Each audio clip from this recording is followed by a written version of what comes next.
Hello. So in this lecture we'll be studying about the disk scheduling algorithms. So before starting with the disk scheduling, we will first understand the structure of the disk. Okay, so this is the structure of the disk in which this rightmost part is showing as a ARM assembly. So what is ARM assembly? So in ARM assembly, the different heads or read-write heads are mounted on this ARM assembly. So you can check this read-write head number 1, 2 and 3 are mounted on this particular assembly. Then there is the one spindle which have the property of rotating circularly. So this spindle rotates circularly, and along with circular rotation of the spindle, the platter or a disc attached to this spindle will also rotate circularly. Then on every platter, so this particular one portion of the circular disc is called as the platter in a hard disk. So this platter contains the different tracks. So this circular part or circular division of this whole platter is called as the track. So like this there are multiple number of tracks available on a single platter. So here also there will be a different tracks available. Here also there will be a different tracks available. So this circular division of a platter is called as the track, and then again a track is divided like this in the smaller portions, and this one smaller portion is called as the sector. One smaller portion is called as the sector. And one more concept is to be required to be understood, that a cylinder. So what is a cylinder? For example, say here it is a track number N0. We'll name this first track as N0. We'll name this first track as N0.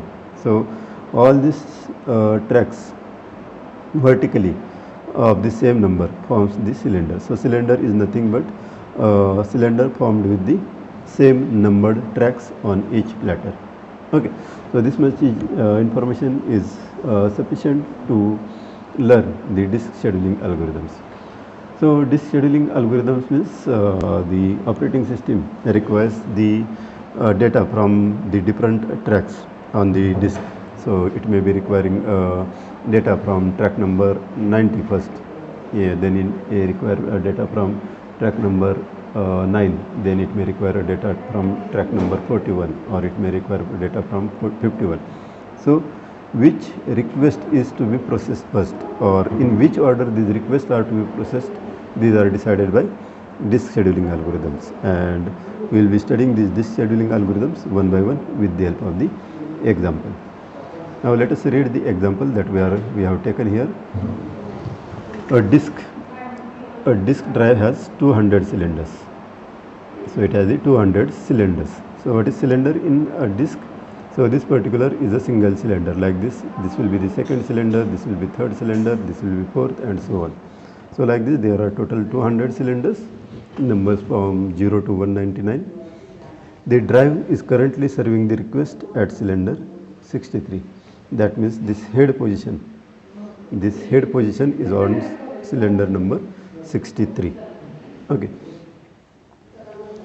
The queue of pending requests in FIFO order is 27, 129, 110, 186, 147, 41, 10, 64 and 120.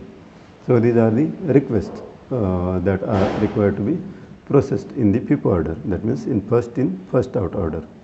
So first request is 27, then next 129, then 110, 186 and so on.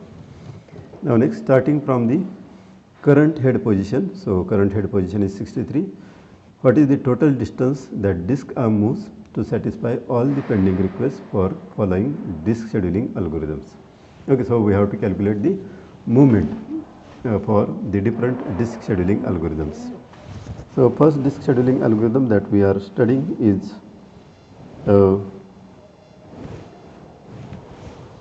FCFS. So FCFS stands for the first come first serve. So whatever is the request that is arrived first, that will be served first. Okay. So this is the order in which disk requests are arrived First is 27, then 129, 110, 186, 147, 41, 10, 64, 120. So we have just sorted this disk request. We have just sorted this disk request in the ascending order. And this is the starting position, that is 0, ending position 199 that we have drawn. And this is the current position, 63 is the current position. Okay. Now according to the first come first serve algorithm, what we have to do? We have to serve all these requests according to the order in which they have arrived. So we are currently at position 63. Now from 63 we have to serve the first request, which is 27. So this is the disk request order. First is 27. So from 63 we will move to 27. Then from 27 we have next request as 129. Next request is 129 here. From 129 we have to move to 110. So to move 110. Then 186, from here we will go to 186. From 186 to 147. So this is according to the request which are arrived. So we don't have to apply any logic or anything. Just process the request in the order they have arrived. Then 147 to 41. So we will move from 147 to 41 here. Then 41 to 10. Next request is 41 to 10. Then from 10 to 64. 10 to the 64 here. Then 64 to 120. 64 to 120 here. Okay, so these are the all requests, those are arrived here and that we have processed. Okay, let me draw. First we were at position number 63. We were at current position was given as 63. So this current position is always given in the example. So here it is given. The drive is currently serving the request at cylinder number 63. So from 63 we have the first request as 27. So we have reached to 27. From 27 we have reached to 129. From 129 we have reached to 110. From 110 to 186. 186 to 147. 147 to 41. 41 to 10. Then 10 to the 64. And finally 64 to the 120. So this is the disk movement. Okay, now we have to calculate. They are asking starting from the current head position, what is the total distance? What is the total distance that disk arm moves? Disk arm moves to satisfy all the requests. So first we will calculate the movement from 63 to the 27. So how to calculate this movement? So this movement is absolute difference between 63 and 27. 63 minus 27.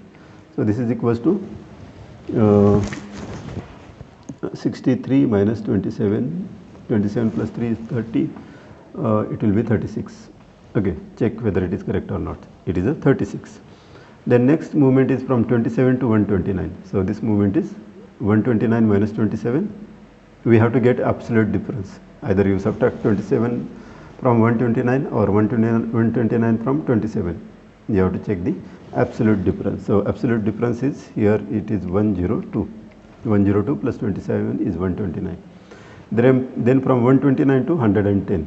So this difference is 19. 129 minus 110. So this is a difference of 19. Then 110 to 186. So this will be 76. 110 plus 76 is 186. 186 to 147. So this will be 16 minus 7 is 9. 7 minus 4 is 3. 39. So this difference is 39. Now we can check that this difference, then this difference, let me show you. This is 147 to 41. So this will be 106. 106 plus 41 is 147. Then this difference is from 41 to 10. So this is 31. This is 31. Or instead of calculating these individual differences, what you can do is you can calculate the total difference because there is no change in direction here. You are directly moving from 186 to 10. So this total difference is 186 minus 10 is 176. Okay, check whether it is correct or not. This 31 plus 39 is equals to 70 plus 106 is 176. So instead of calculating the individual differences, you can calculate the total difference. Okay, then the last difference which is from 10 to the 120. So this difference you need not calculate, rather you can calculate the direct difference between 120 to 10. So this is 110. 120 minus 10 is 110. Okay, now finally you have to make a sum of all these differences. So first is 36. This is 36 plus 102 plus 19 plus this 76 plus this directly we will take 176 instead of taking these individuals because it will take a time to add all this. 176, then finally is 110. Okay, now count this. 6 plus 6 12 plus 9 21, 23 and 29, carry 2. 2 plus 1 3, 7 10, 17, 18, 3 21, carry 2. 2 plus 1 3 plus 1 4 plus 1 5. So total difference is movement is 519 tracks. 519 tracks are required to be traversed. So from here to here we are traversing 36 tracks. From here to here we are traversing 106 tracks, then 19 tracks, then 76 tracks, then 176 tracks, then 110 tracks. So total sum is 519. So this is first come first serve. So what you have to do in the first come first serve, just check the order in which the requests are arrived and process the requests in the same order. Now next algorithm. Next algorithm is SSTF, stands for the shortest seek time first. Seek time first. So to process the requests, process the requests which is closer or closest, which is closest to current position.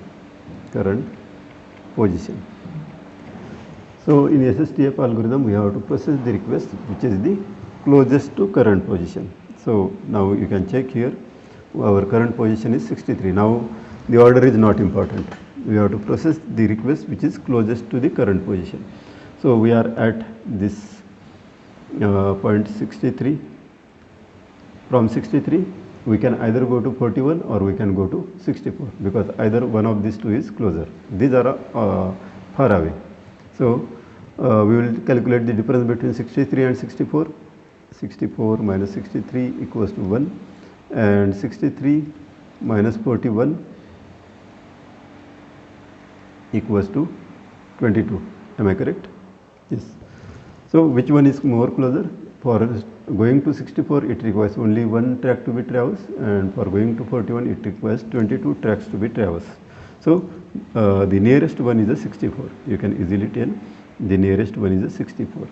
So we will go from 63 to 64 like this. Okay, now the current position is 64.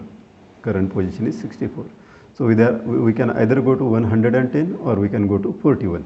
Only check one left and one right unprocessed request. Left and right unprocessed request and calculate the difference. So 64 minus 41 is equals to 23 and 64 minus 110, absolute difference. Here also absolute difference. So this is equals to 64 plus 4 is 70, 30, 40, 44, 46. Am I correct? 60 plus 40 is 100 and 4 plus 6 is 10. So 46. So which one is more closer? Absolutely 23 traversing will be nearer. So instead of traversing 46 tracks to reach 110, we will traverse 23 tracks to reach 41. So from here we will be reaching to 41. So we will reach to 41 here. Okay, now our current position is 41. Current position is 41. And now check from 41, we can either go to 27 or we can go to 110. But going to 110, it requires around 60 or 70 distance to be traveled. But going to 27 will require the lesser difference. So that's why we will go to 27 first, because 27 is more closer as compared to 110. Then from 27 we will go to 10. From 27 we will go to 10 here. Okay, then from 10, which one is the nearest? So 0 is not a request, 0 is the boundary. So we will go to 110, because this is the nearest request. 120, 129, 147, 86 are longer as compared to 110. So we will go to 110, then from 110 to 120, then 29, then 47, then 86. Because when we are at 110, all the requests on the left hand side are already processed, and these are the only requests which are remaining. Okay, so that's why we have processed all these requests, first 110, then 120, then 129, then 147, and finally the last request, which is 186. Now calculate the distance. So this distance is 1. This distance from 63 to 64 is 1. From 64 to, instead of calculating to 41, then 41 to 27, then 27 to 10, what we will calculate? We will calculate this distance from 64 to 10. It is 54. 64 to 10 is 54. And from 10 to 186, it is 176. 10 to 186, it is 176. Then calculate the total. So total equals to 1 plus 54 plus 176. So this will be 6 plus 4, 10 plus 1, 11, 7 plus 5, 12 plus 1, 13, and 231. So this is the answer for the shortest seek time first, that 231 distance is required to be traversed. So you can check that as compared to a FCFS algorithm, total distance traversed in SSTF algorithm is lesser. That means response time is faster in shortest seek time first. But the disadvantage of shortest seek time first is that you have to more computation is required to be done. And what is that computation or calculation? You have to check all the requests, and then we have to find which one is the more closest, and then process that request. So that kind of calculation is not required in FCFS, but it is required in SSTF. But if you consider the total amount of head movement to process all the requests is far lesser than the FCFS algorithm in SSTF. Okay, so this is the SSTF algorithm. Now the next algorithm after SSTF, we will be studying the next algorithm called as the scan, or this is also called as the elevator scan.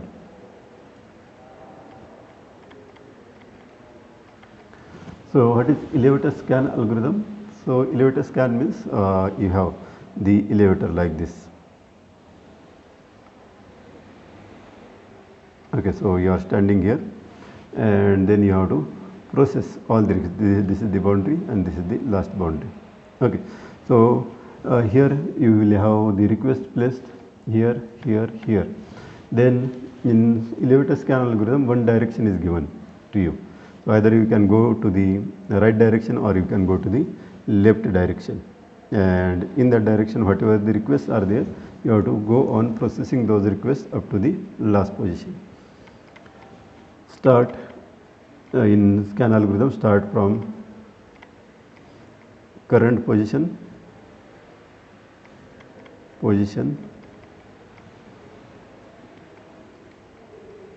start from current position and traverse in given direction.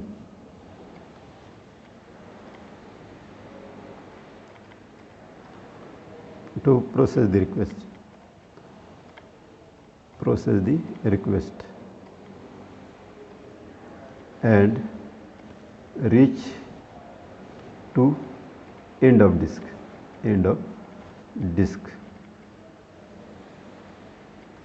then reverse direction,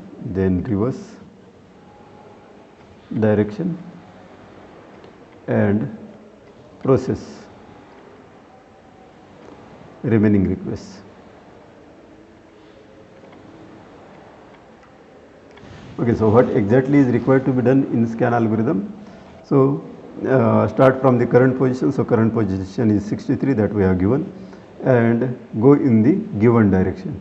But in this example, we don't have given any direction, whether the head movement is towards left or towards right. But usually it is given.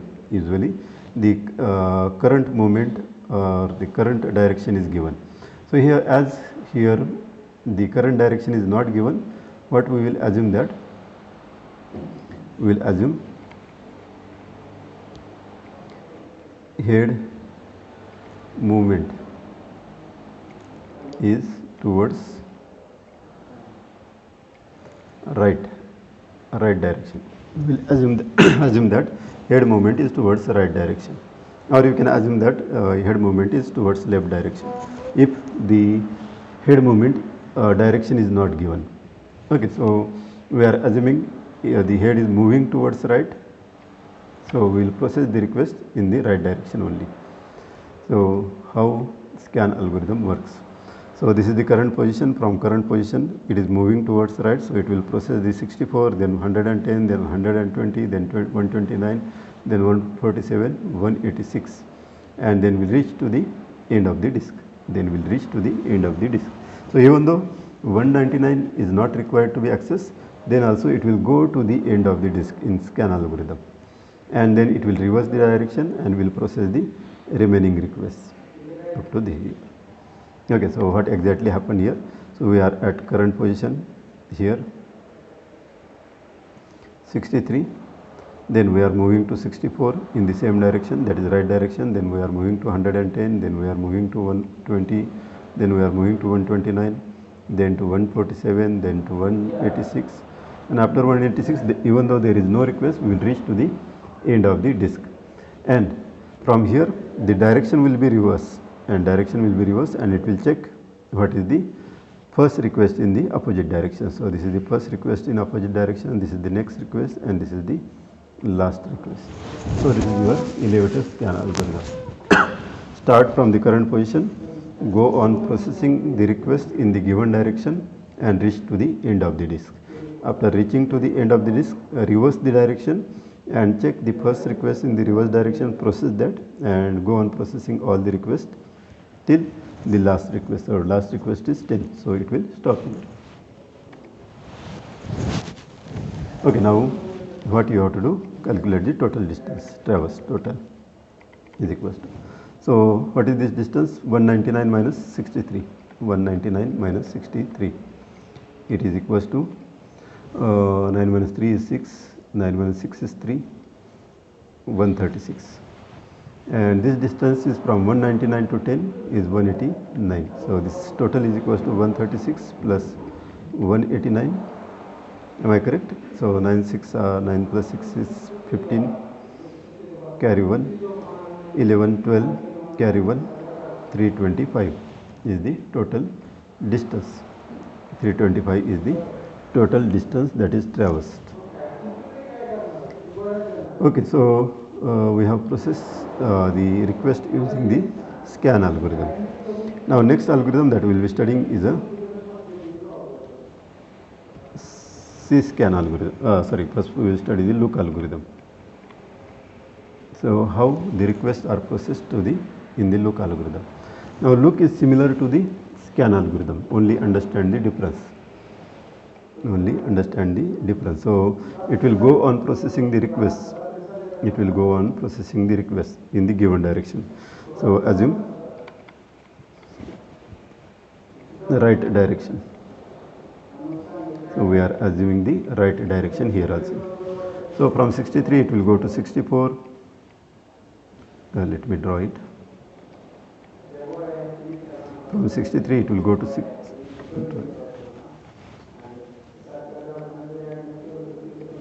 63 to 64, then 64 to 110, 120, 129, 146, and this will reach to the last request in this direction and will not go to the end of the disk. In look algorithm, it will not go to the end of the disk. Rather, it will reverse the direction from this point only and process the remaining request and will process the remaining request. So first it has gone to 64, then it has gone to 110, 120, 129, 147, and then it has reached to the last request, that is 186.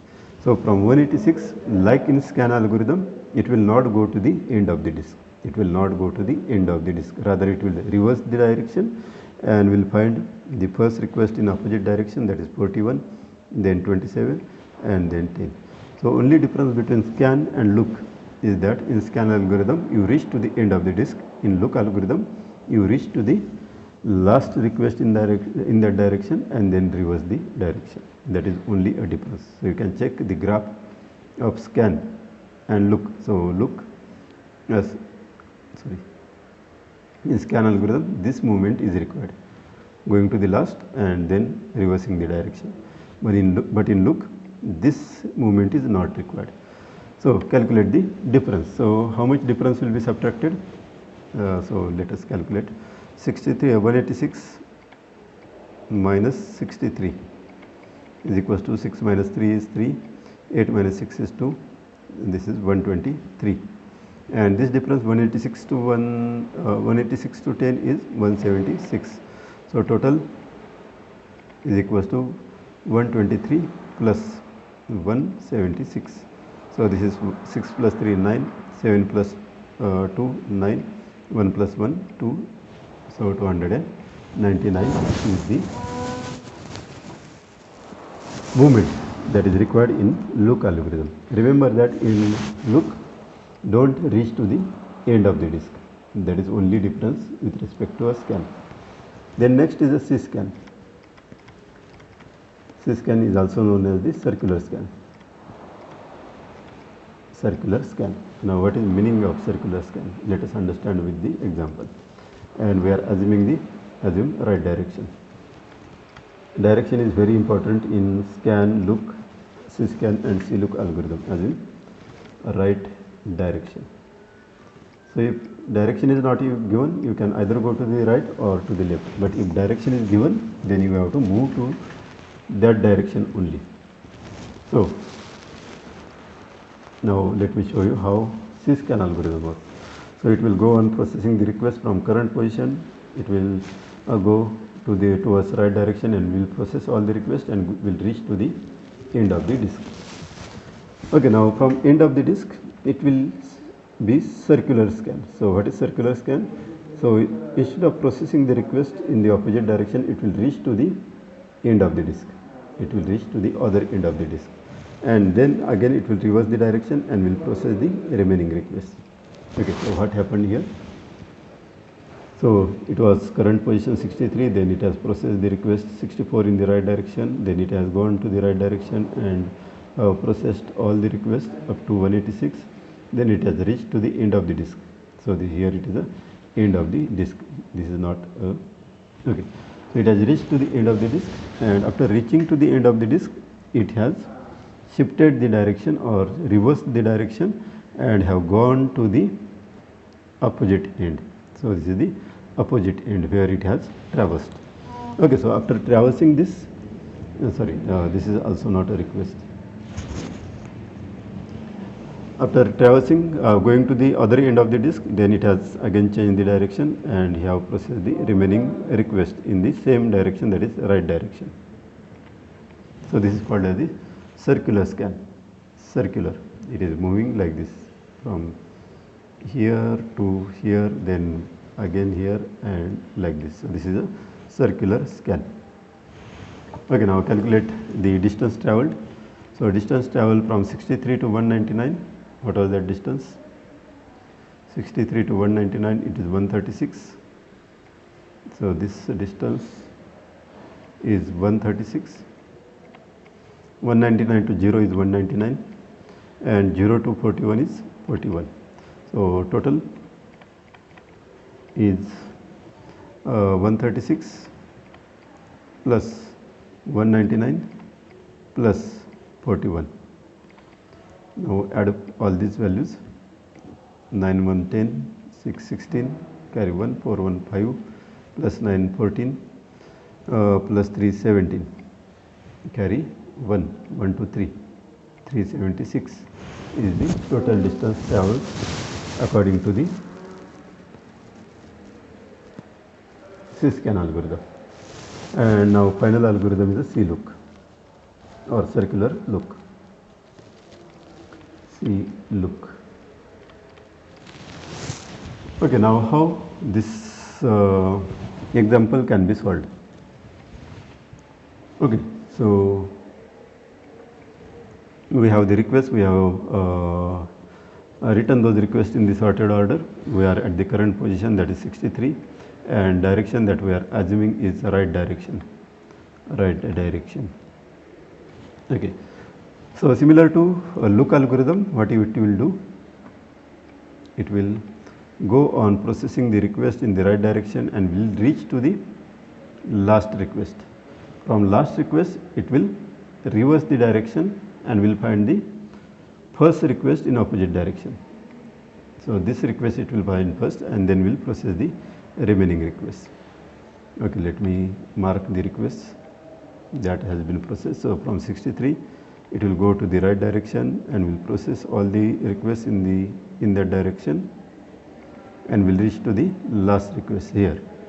And from here, it will change the direction and will go to this request, that is 10, and then again will process the request into the right direction. So this is the look algorithm. Now observe the difference, that this movement from 186 to 199 and this movement from 10 to 0 is avoided in C-look algorithm. That is only difference between the scan and the C-look algorithm. Now count the movement. So 63 to 186. So it is 186 minus 63 is equals to 6 minus 3 is 3. 8 minus 6 is 2. 123. From 186 to 10 is 176. And from 10 to 41 it is 31.